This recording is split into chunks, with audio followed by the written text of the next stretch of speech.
Assalamualaikum warahmatullahi wabarakatuh.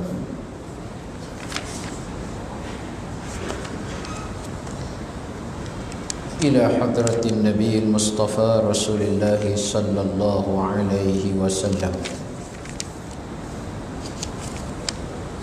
wa ila kaffatil anbiya'i wal mursalin salawatullahi wa salamuhu alaihi wa alaihim ajma'in. Syai'un lillahumul fatihah. A'udzu billahi minasy syaithanir rajim. Bismillahirrahmanirrahim. Alhamdulillahi rabbil alamin. Arrahmanir rahim. Maliki yaumiddin. إياك نعبد وإياك نستعين اهدنا الصراط المستقيم صراط الذين أنعمت عليهم غير المغضوب عليهم ولا الضالين آمين.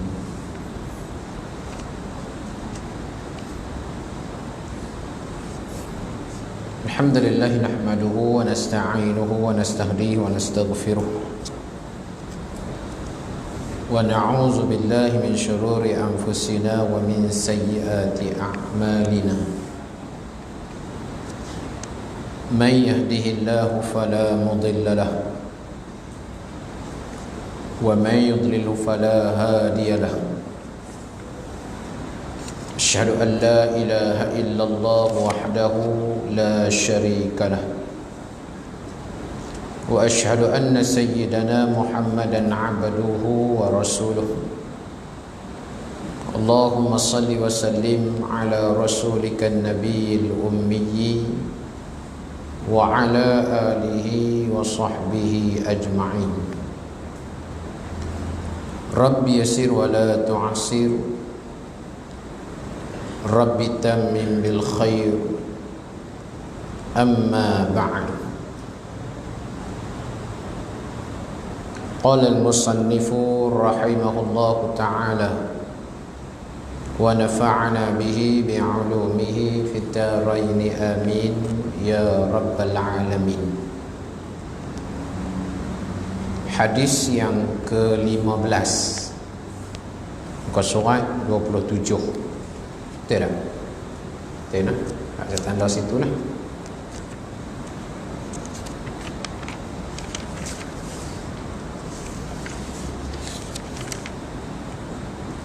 Dalam bab bahagian yang membatalkan wudu.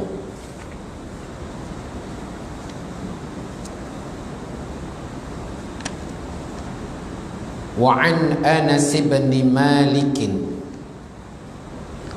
radhiyallahu anhu anna an-nabiy sallallahu alaihi wasallam ihtajama وصلى ولم يتوضأ. رواه الدارقطني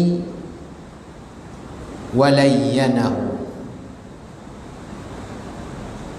Artinya seperti hadis yang ke-15 daripada Anas bin Malik radhiyallahu anhu. Anas bin Malik radhiyallahu anhu bahawasanya Nabi sallallahu alaihi wasallam ihtajama, berbekam ia Nabi, berbekam ia Nabi, wasalla, dan sembahyang ia Nabi, walam yatawadda, dan tidak berwuduk ia,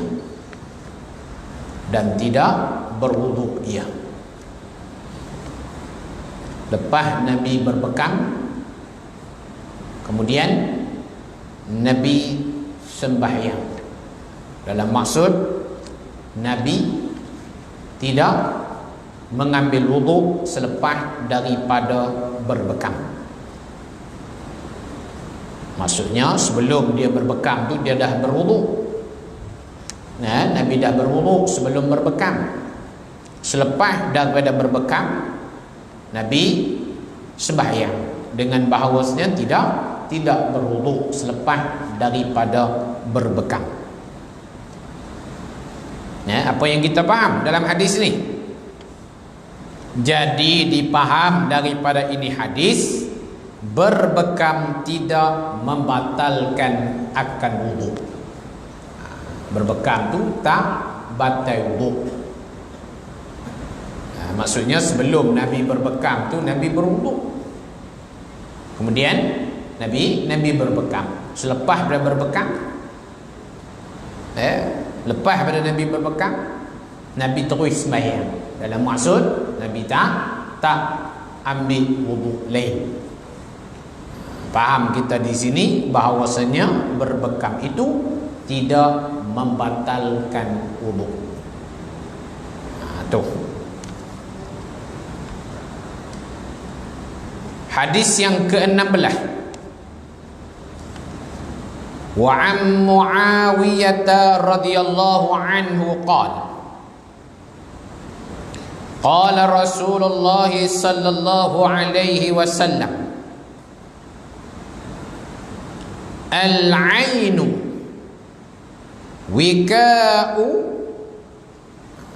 wika'us sahi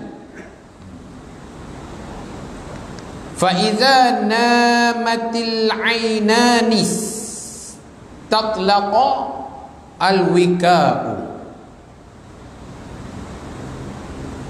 وَزَادَ وَمَنْ نَامَ فَلْيَتَوَضَّأْ رواه أحمد والطبراني. Artinya, mata itu ikatan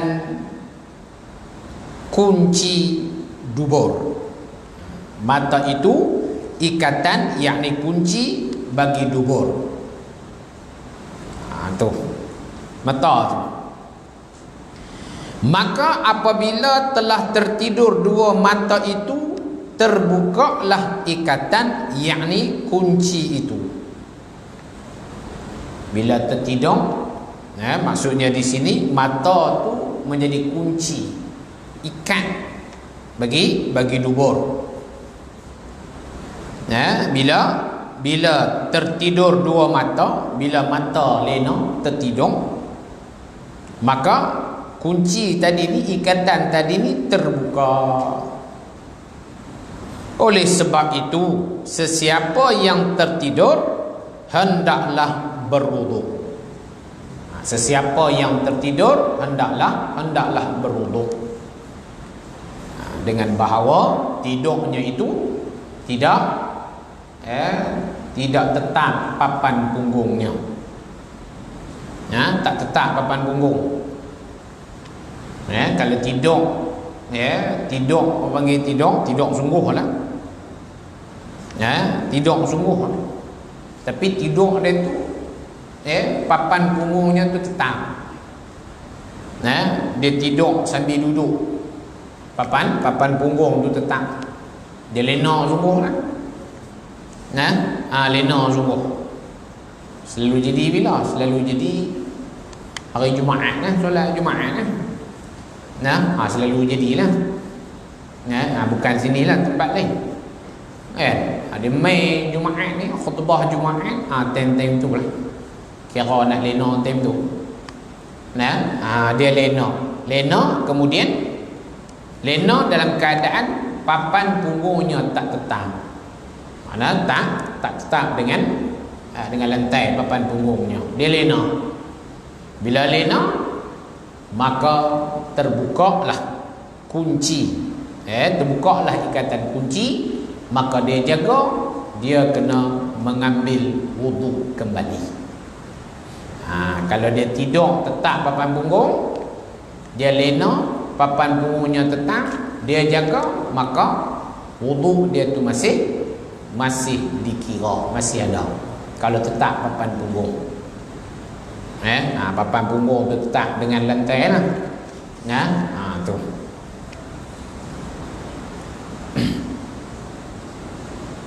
Maka hak faham di sini, oleh sebab itu sesiapa yang tertidur dengan tidak tidak menetap akan papan punggung, punggung terangkat.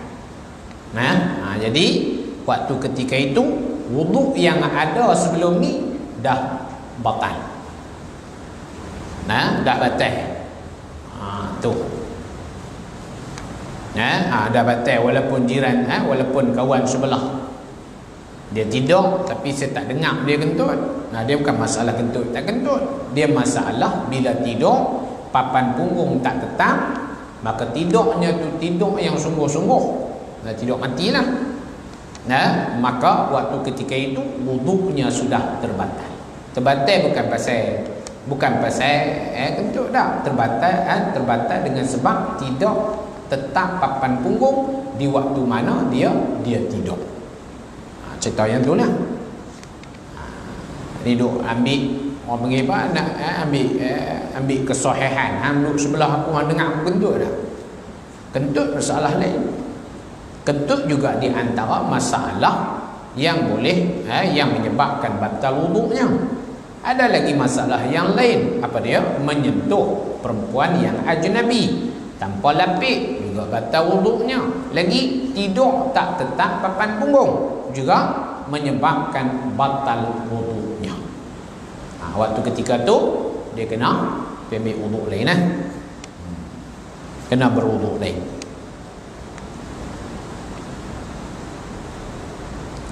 Hadis yang ke-17. Faham dah ni? Cuma ulang siap balik ya. Hadis yang ke-17, wa 'an ibn Abbas radhiyallahu anhuma marfu'an innamal wudu'u 'ala man nama muttaji'an. Artinya hanya saja hadis daripada Ibnu Abbas, Abdullah Ibnu Abbas radhiyallahu anhuma. Moga-moga Allah meredai daripada kedua-duanya. Siapa dia? Abdullah dan juga Abbas. Bila sebut Ibnu tu maknanya faham di kita anak si fulan tu namanya Abdullah. Ibnu Abbas. Bapa bapa anak kepada Ibnu Abbas, anak kepada Abbas. Siapa dia? Abdullah. Hanya saja yang mesti berwuduk atas orang yang tidur. Atas orang yang tidur berguling. Atas tidur berguling. Mana berguling ni dia tak tetap papan punggung lah. Tak ada berbaring, menerap dan seumpamanya dalam keadaan berguling. Jadi hadis ini menerangkan, itu mentakhsiskan, mengkhususkan hak yang atas tadi ni maklum. Hak atas tadi ni secara umum. Kemudian dia bawa hadis, tuan pengarang bawa hadis yang seterusnya, hak ni mengkhususkan. Tentu hak mana tidur yang boleh membatalkan wuduk. Jadi hadis ini menerangkan, yakni mentakhsiskan, menentukan, mengkhususkan akan umum hadis yang di atas. Akan umum hadis yang di atas. Di atas tadi ini. Mana? Sebut hadis di atas tadi ini, man nama falyatawadda. Barang siapa yang tidur maka perlu berwuduk ia. Ini cara umum. Bila faham yang ni, makna tidur tak kira tetap apan punggung pun kena ambil wudu juga kan? Tak. Ni lafaz hadis ni umum. Kemudian Nabi mentakhsiskan, Nabi menentukan, mengkhususkan hak mana tidur yang perlu berwudu. Hak mana tidur yang perlu berwudu, iaitu tidur berguling. Tidur berguling. Tu.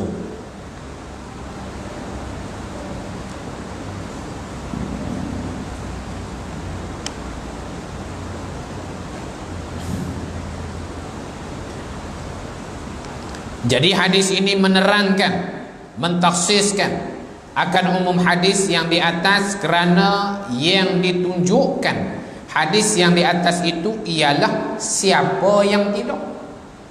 Cara umum lah, siapa tidur.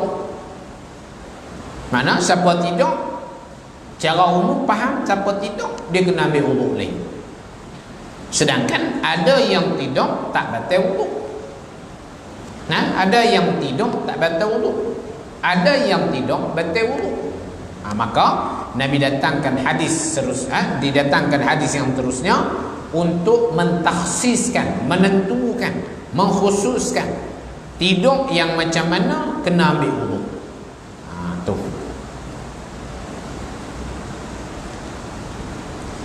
Maka masuk padanya tidur, duduk dan tidur berguling. Maka dengan hadis ini teranglah yang dimaksudkan tidur yang memastikan berwudu ialah tidur berguling. Karena tidur duduk serta tetap tempat kedudukan, tidak dikhawatirkan angin akan keluar. Jadi bila tidur dalam keadaan duduk, maka lubang lubur tu dia tak terbuka. Bila tak terbuka, maka tak khawatirlah, tak khawatir angin tu keluar. Angin tu keluar. Bila tidur lain daripada duduk, maka dia boleh menjaminkan angin tu keluar. Sebab lubang lubur tu terbuka, dia tak impit, tak terkepit. Maka tidur yang macam mana kena berwudu? Tidur dalam keadaan berguling, lain daripada tidur duduk lah. Lain daripada tidur duduk yang menetapkan papan punggungnya. Kedua-dua papan punggung tu kena duduk di atas lantai. Sebelah saja menyengit, sebelah lagi terangkat, tak boleh.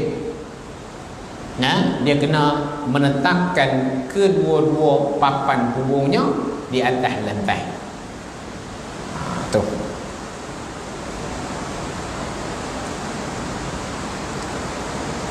Hadis yang ke-18.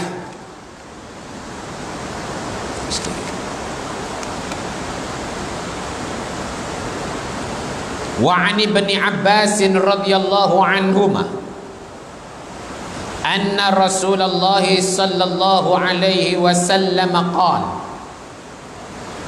ya'ti ahadakumus syaitanu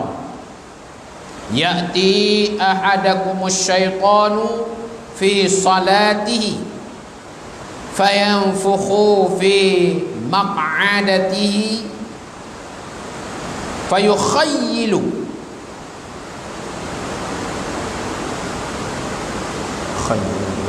fayukhayyilu ilaihi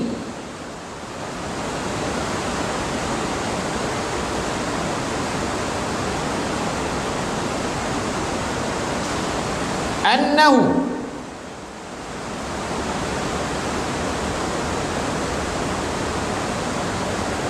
ahdasa wa lam yuhdith. Annahu dua lah, tak jumpa dia.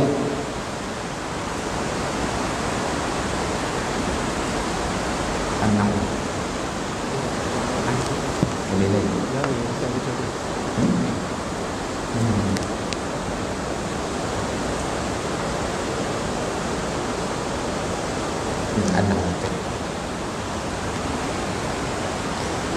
fayukhayyalu ilaihi annahu ahdatha wa lam yuhdits, fa idza wajada dzalika fala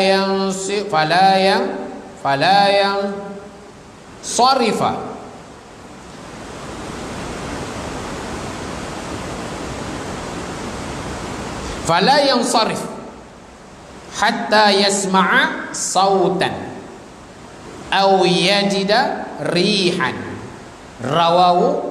Rawawul Bazzar. Hadis yang ke-18 artinya daripada Ibnu Abbas radhiyallahu anhuma bahwasanya Rasulullah sallallahu alaihi wasallam bersabda, ya Rasulullah, datang akan seseorang kamu syaitan oleh syaitan. Itu datang kepada kamu oleh syaitan di dalam sembahyang. Dalam sembahyang kamu datang syaitan. Maka meniup ia syaitan pada kedudukan kamu. Maka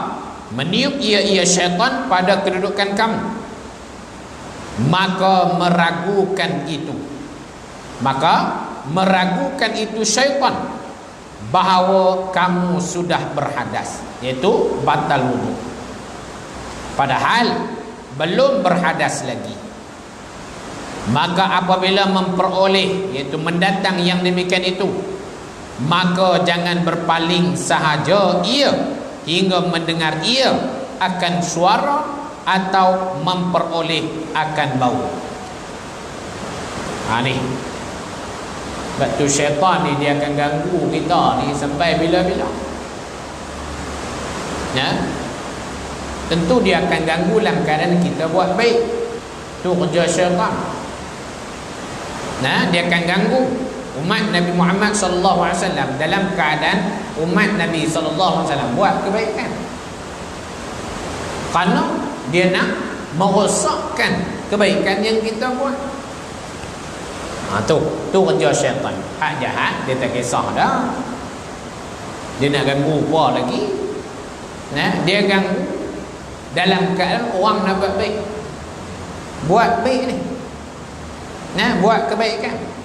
Tiba-tiba syaitan ganggu kebaikan yang kita buat dengan bahawasanya merosakkan pahala kebaikan yang kita buat. Kita menderma, kita membantu, kita menyumbang satu benda yang sangat-sangat dituntut oleh syarak, benda baik. Tapi benda baik akan bertukar. Kebaikannya akan ditolak bila mana timbul dalam rasa hati, timbul dalam hati perasaan apa? Perasaan berbangga dengan kebaikan yang kita buat. Timbul riya, timbul takabbur. Ni semua kerja syaitan. Sebab tu orang yang jahil, orang yang jahil buat kebaikan sikit pun tak diganggu oleh syaitan. Yang diganggu oleh syaitan orang alim buat kebaikan. Orang alim buat kebaikan, orang yang ada ilmu buat kebaikan. Sebab kebaikan orang alim yang buat kebaikan yang dilakukan oleh orang alim, orang yang ada ilmu, kebaikan yang dia buat, di sana akan ada perhitungan dan perkiraan di sisi Allah. Sebab tu orang jahil buat baik, orang jahil dia buat kebaikan, dia rasa senang. Dia rasa senang, sikit pun tak ada ganggu apa. Sikit pun tak diganggu, tak ada ganggu apa. Aku semayang senang, tak ada ganggu apa. Cek balik orang yang tidak ada pengetahuan ilmu agama, tak ada ilmu. Pasal apa tak diganggu? Awal-awal lagi ditolak. Wa kullu man bi ghairi ilmi ya'malu a'malu mardudatun la tuqbal. Dalam Tanzubat ada cerita. Tiap-tiap mereka wa kullu man bi ghairi ilmi ya'malu, dengan ketiadaan ilmu beramal ia. Dia tak ada ilmu, dia beramal.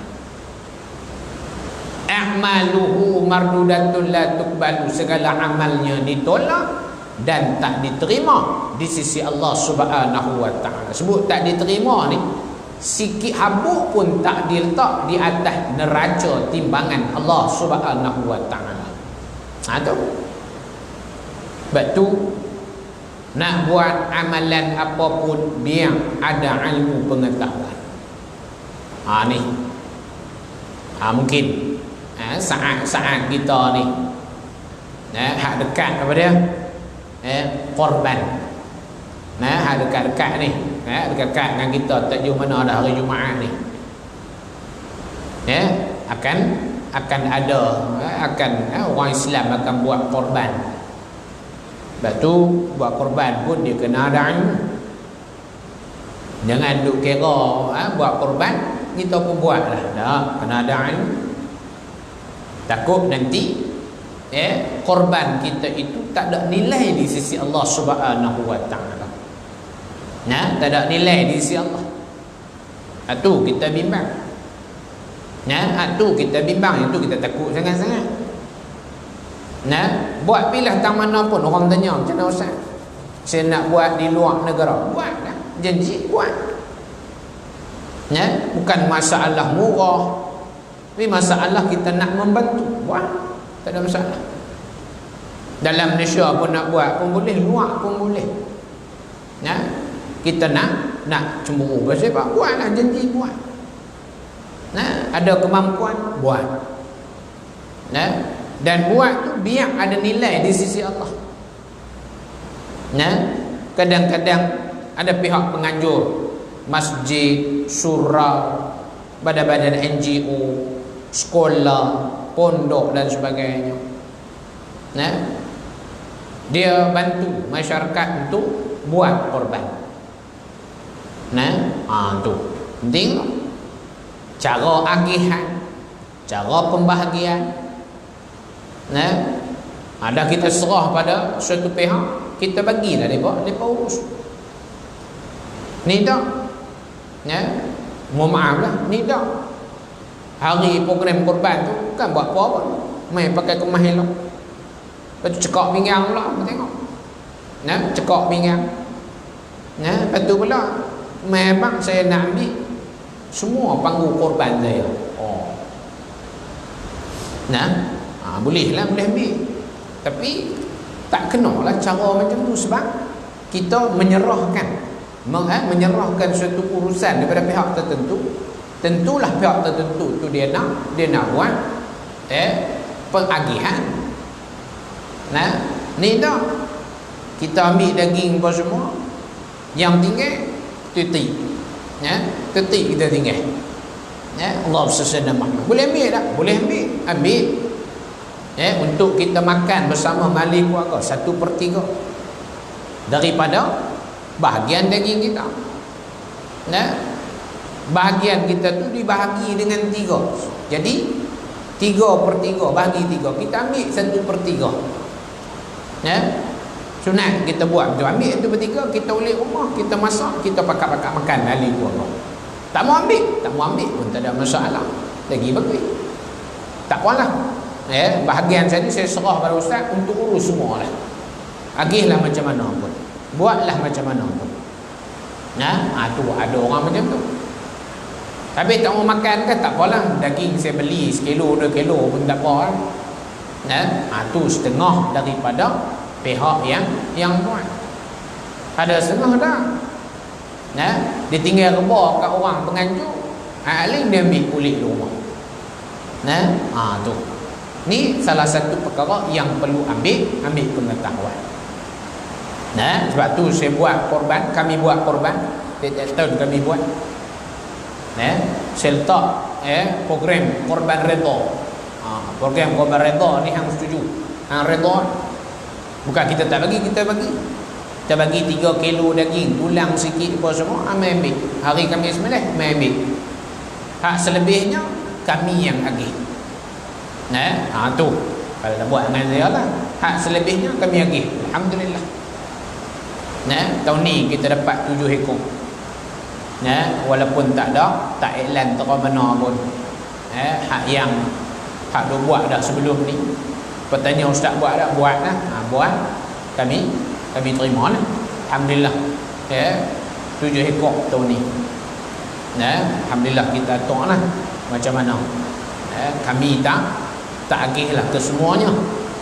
Bahkan kami guna untuk anak-anak sekolah.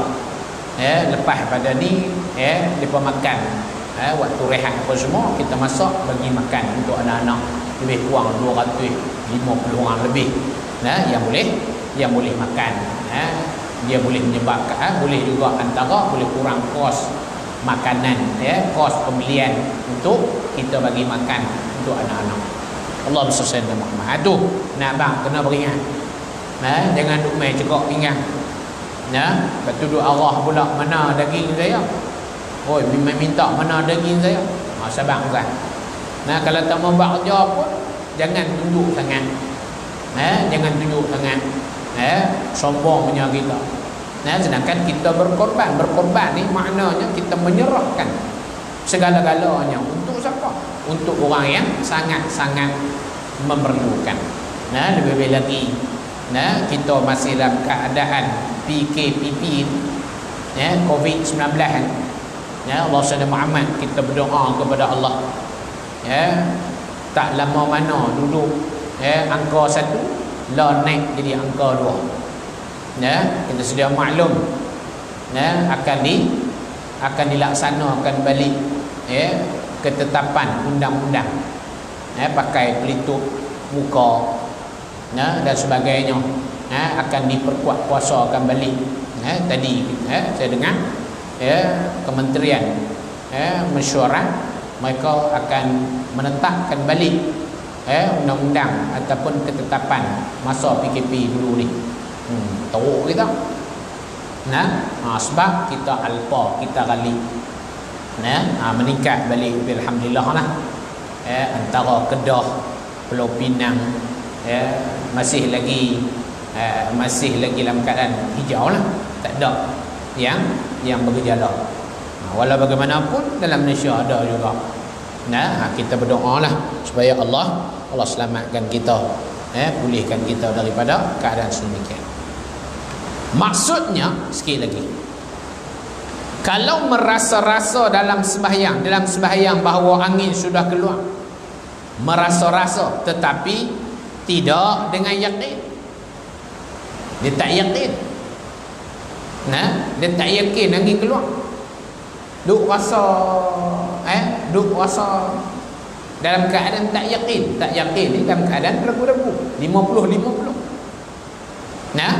Tu dalam keadaan sedemikian, maka jangan berpaling sahaja mengambil wudu. Maka jangan berpaling makna jangan berhenti sembahyang. Berpaling itu makna berhenti lah. Jangan kamu berhenti sembahyang terus ambil wudu hingga terang, jadi hingga yakin. Macam mana terang dan yakin tu? Betul-betul sudah keluar. Kerana itu sama sekali was-was syaitan. Mana kena yakin betul, kena terang betul. Antaranya apa dia? Bau. Antaranya bau. Ataupun bunyi kelepung, bunyi kelepung. Dia ada tu. Ataupun tak bunyi jenisnya, tak tahu keluar wangi. Kalau tahu keluar bau, tak wangi keluar bau. Tu. Maka yang tu baru jelas, baru terang, baru kamu keluar ambil wuduk lain. Kalau tak ada, kalau kamu wah-wah dalam keadaan kamu tak yakin, bau pun tak ada, bunyi pun tak ada, maka teruskanlah sembahyang. Terus sembahyang. Sebab dikala itu apa dia? Kerana itu sama sekali was-was syaitan. Kerana itu sama sekali wah-wah, gangguan, wah-wah daripada syaitan. Haram hukumnya kita berhenti dalam keadaan kita sembahyang, tak ada perkara-perkara yang menyebabkan, yang membolehkan kita berhenti. Kita nak berhenti, kita nak berhenti sembahyang tanpa ada alasan, tanpa ada sebab yang boleh kita berhenti, maka hukumnya haram, lagi berdosa. haram lagi berdosa. Sebab tu semayang, dia semayang walaupun rakaat selebihnya tu duduklah waktu lain, dia telena baru jaga. Lagi 10 minit ataupun lagi 5 minit nak masuk maghrib lah, dia segera ambil wuduk, dia semayang asal. Semayang asal Allahu Akbar. Naik rakaat pertama sempat, naik rakaat yang kedua dengar orang azan Allahu Akbar, Allahu Akbar, masuk maghrib. Dia perlu buat apa? Dia perlu teruskan semayang. Perlu teruskan semayang. Dan waktu ketika itu sembahyangnya itu dikira berada di dalam waktu. Kalau sempat satu rakaat. Kalau tak sempat satu rakaat, jangan berhenti, terus sembahyang juga. Tapi sembahyangnya dikira sebagai qadha. Tu. Tu kena ambil kisah. Allah baru satu rakaat, naik rakaat yang kedua, Allahu Akbar, Allahu Akbar. Orang azan. Lepas tu kita berhenti. Pasal faham berhenti, dah habis waktu dah. Habis waktu pun, maka syarak hukum masih dalam keadaan duduk dalam waktu. Sekiranya dia sempat sampai satu rakaat, dia sempat laksanakan satu rakaat. Tu. Jangan berhenti, terus sembahyang. Jangan berhenti. Sebab tu kena ada ilmu. Kalau tak ada ilmu, tentu dia berhenti. Sebab apa? Sebab dah habis waktu dah. Sembahyang pun tak kira. Tu nak kira. Nak kira syarak tak? Syarak masih lagi bilang, masih lagi kira dia sembahyang dalam waktu. Ni. Benda yang penting yang perlu kita ambil pengetahuan. Ingat, syaitan ni kerja dia selalu nak bagi, selalu nak ganggu, selalu nak wah-wah kita. Tu. Allahumma salli ala sayyidina Muhammad. 8:49. Kita masih dalam PKPP. Jadi asal kita kena tangguhlah, kita tangguh insya-Allah bulan hadapan biiznillah taala hadis yang ke-19. Insya-Allah untuk sedikit makluman untuk semua, kami Sekolah Rendah Islam Batu Jannah dah masuk insya-Allah besok masuk minggu yang kedua lah, persekolahan bagi darjah 5 dan juga darjah 6. Darjah 1 sampai darjah 4 kita buka selepas daripada kita sambut Hari Raya Aidil Adha. InsyaAllah lah. Dan semua sedia maklum syarat dalam COVID ni terlalu ketat. Jadi banyak benda lah yang kami perlu ambil kira.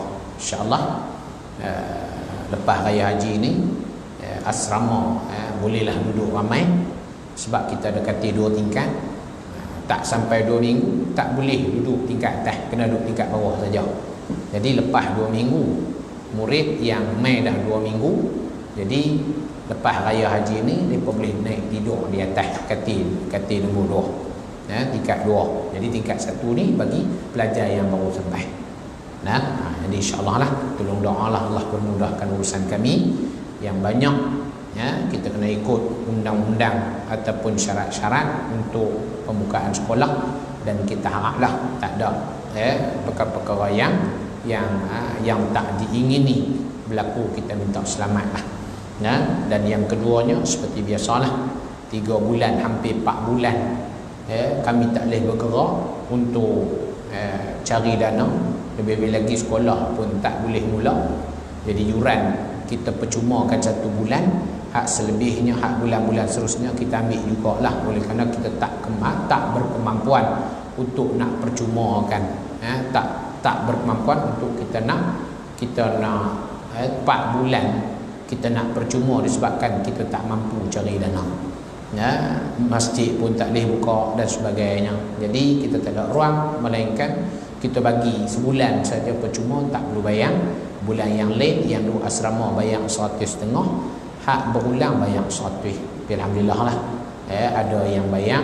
Oleh kerana kita tahu semua pakat menghadapi suatu kesusahan. Kita doalah Allah permudahkan dan Allah berikan satu ganjaran yang baik oleh kerana kita menghadapi saat getirlah dalam kehidupan kita, insya-Allah.